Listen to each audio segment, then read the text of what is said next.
On the morning of Tuesday, May 30th, 2023, residents of Melbourne and the city's tight-knit southeastern suburb Endeavour Hills woke to news of a horrifying murder. Monique Lezsak, a 39-year-old mother of twins, lay dead after a violent struggle in her own family home, the victim of a frenzied attack as one of her children valiantly tried to stop her attacker. Lezsak, the latest victim in a bloody wave of shocking domestic violence cases engulfing Australia. A young mother with aspirations to becoming a police officer, murdered by a jealous, narcissistic partner. Monique's death was met with an outpouring of grief, with the family commenting, "No amount of punishment will ever be enough or replace our loss."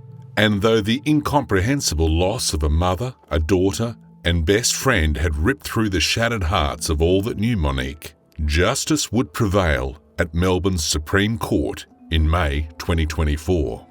Sven Lindemann, a German self-styled fitness fanatic and former FIFO tradie, crippled by his own insecurity and vanity, found guilty of the abhorrent attack on Monique. A 52-year-old personal trainer and former bodybuilder with a thirst for anabolic steroids, well used to pumping iron, now sentenced to 31 years behind bars. You're watching Pacific Crime TV. Please remember to subscribe, like, and enable notifications so you never miss a new release, providing you insight on the shocking murders, underworld hits, and organised crime groups shaking our cities. Chapter 1. Jealousy and Tragedy. Monique worked as a disability carer, and after splitting with her ex-boyfriend, Fink's bikie boss Jai Carter, she had met Sven Lindemann online around 2015 after buying gym clothing from an online store Lindemann then owned.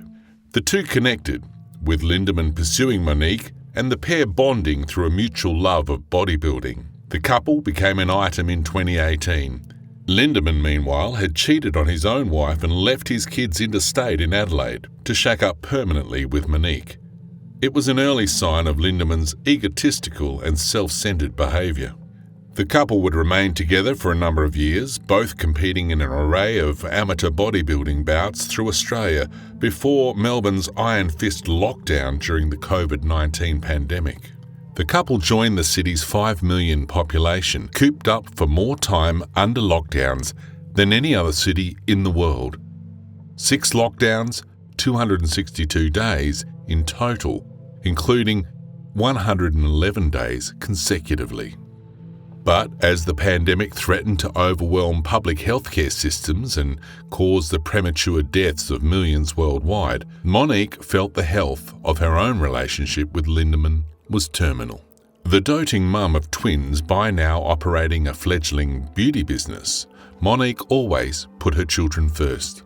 On the other hand, Monique had grown tired of Lindemann's erratic and bullying behaviour, particularly aimed at the children, who both had special needs.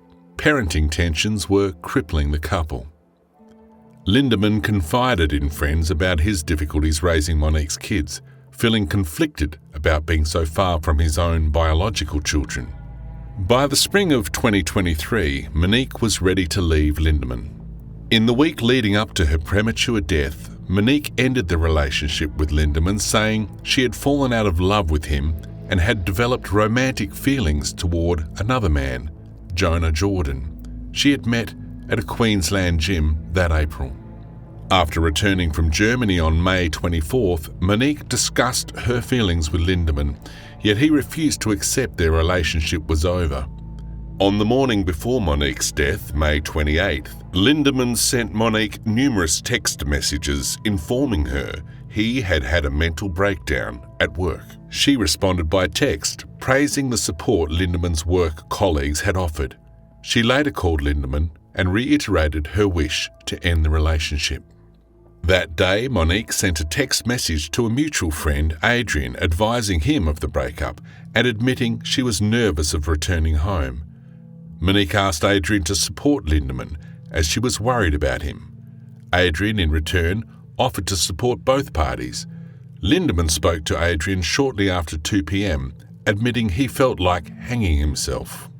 Lindemann, meanwhile, had found his love rival on social media. He bombarded Mr. Jordan with several threatening and abusive messages. He confronted Adrian about the affair and told Monique's crying daughter that she had a new stepfather who was 26 years old. With tensions rising, Lezak left the house to call Mr. Jordan and discuss how difficult the situation at home had become. Lindemann sent her a text message insisting that she come home and put the children to bed. When Lezak did return home that evening, she went to sleep in her daughter's bedroom. At some stage during the night, Lindemann entered the bedroom and they had a heated argument. The following morning on May 29, 2023, a blistering row would again erupt inside the family home as Monique sought to part ways with Lindemann for good. The jacked-up bodybuilder wouldn't take no for an answer.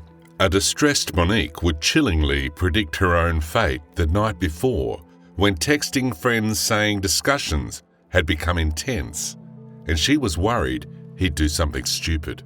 Monique's worst fears would be realised and she didn't stand a chance. Chapter 2. A sickening attack. As sun split the morning skies over Melbourne's southeast around 6:15 a.m. the following morning, Lindemann told Monique's father that his daughter was crazy and he was moving out.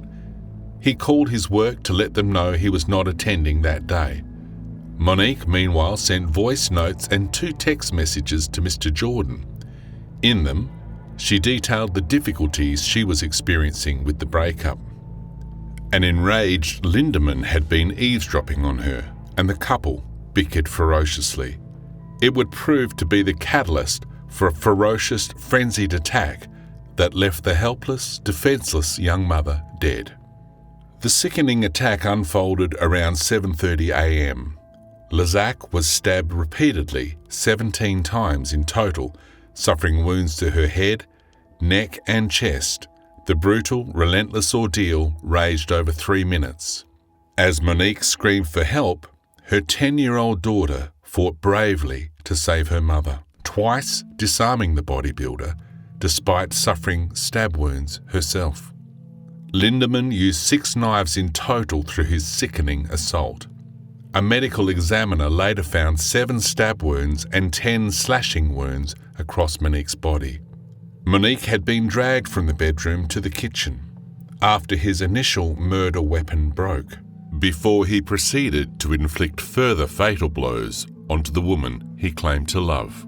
In harrowing detail at the Supreme Court of Victoria, it would be later detailed Monique's daughter called 000, saying her mother's boyfriend had killed her because she was breaking up with him. "My heart's shattered in pieces," she told Victorian police call handlers. The bravery and emotional maturity showed by Monique's 10-year-old daughter could hardly have been more at odds with the cowardice and unconscionable actions of Sven Lindemann.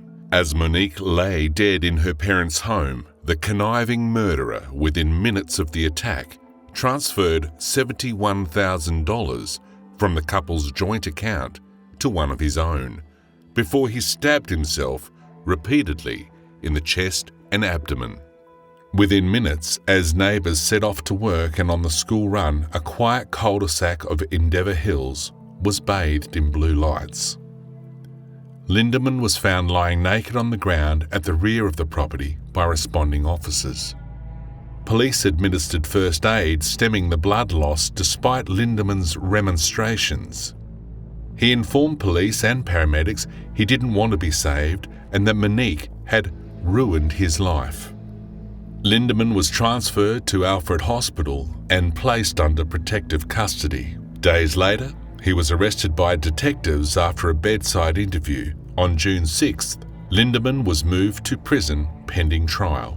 At subsequent pre-trial hearings and in heart-wrenching family interviews with local media, new information on the case quickly boiled to the surface. Local press chillingly revealed how the muscle man had posted an Instagram reel just 48 hours prior to Monique's death, with a picture captioned, "Don't forget that you are going to die." Monique's father, meanwhile, told reporters his wife woke to her daughter's screams from the adjoining bedroom as Lindeman's harrowing attack unfolded. Monique's screams for mercy were so loud they were audible on a neighbour's CCTV. As friends and family rallied around the grieving Lezsaks, the Victorian Police Homicide Squad pulled together the case that would convict the killer bodybuilder. After a series of adjournments to the trial due to the penniless Lindeman's ability to fund legal fees, the accused was granted legal aid support in the winter of 2023. The case was set for spring 2024, and in stunning jail tape confessions amidst a trove of other evidence, would ensure Lindeman was facing a life stretch behind bars.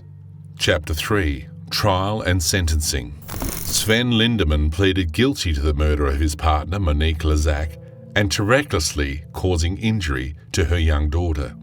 Prosecutor Christy Churchill revealed at court that Victorian police had further obtained recorded phone calls between Sven Lindeman, family and associates where he admitted murdering Monique. In one taping, Lindeman told his own parents, "She shouldn't have started something with the other man. That's why. It was as though she poured petrol onto the fire. When it comes down to it, I don't have any excuses for what I've done. I only know that someone hurt me very, very much and ripped my heart out of my body. I just couldn't cope with it. A man who was free before, who had work, a career, it's all been taken away. But that woman wrecked all of that for me. She wrecked everything for me. It was a blackout." On recorded calls from prison, he also pleaded with his parents to make sure no one could access his bank accounts and take his money. Lindeman's barrister, Lucinda Thies, requested Justice Elizabeth Hollingworth to consider Lindeman's early guilty plea, lack of prior criminal history, and optimistic prospects for rehabilitation into account during sentencing. Barrister Thies argued there was little or no premeditation before the attack, and said some comments made by Lindeman demonstrated remorse. The court was further told forensic psychologist Dr. Patrick Newton found Lindeman inhibited problematic gender-based attitudes to women, and his steroid consumption could have contributed to the serious level of violence. On May 22, 2024, Justice Elizabeth Hollingworth sentenced Lindeman to 31 years imprisonment with a minimum term of 25 years. Lindeman would be 77 years old before being eligible for parole. Handing down sentence, Justice Hollingworth spoke about family violence and said family violence is a serious problem in our Australian community. The shameful truth is that domestic violence is the leading cause of illness, disability and death among Victorian women aged between 15 and 44. Tragically, that remains the case in 2024. On the murder, Hollingworth observed, "Mr. Lindeman was so angry he dragged the victim through the house, grabbed 6 different knives and was able to break 2 of them in the ferocious process. He was not deterred by a 10-year-old girl trying to stop him. He was out of control, relentless, and determined to kill her." Passing sentencing remarks, Justice Hollingworth said to Lindeman, "You didn't show the slightest concern for the woman you claim to love or the children you were supposed to protect. You were motivated by jealousy, rage, and a sense of entitlement. You were unable or unwilling to accept that Miss Lezsak was entitled to end her relationship with you and move on to a new relationship. You are clearly only sorry for finding yourself facing a very long prison sentence." Justice Hollingworth also scolded Lindeman for his lack of real empathy toward the victim's family, children and friends. Outside court, Monique's best friend, Jacqueline Schwartz, admitted to 9 News, "It's ruined our lives. Things have changed overnight. 2 vulnerable children left without a mum, a beloved daughter executed in her own parents' home, a daughter scarred by unspeakable acts of evil. Lindemann placed into the protective custody of Corrections Victoria.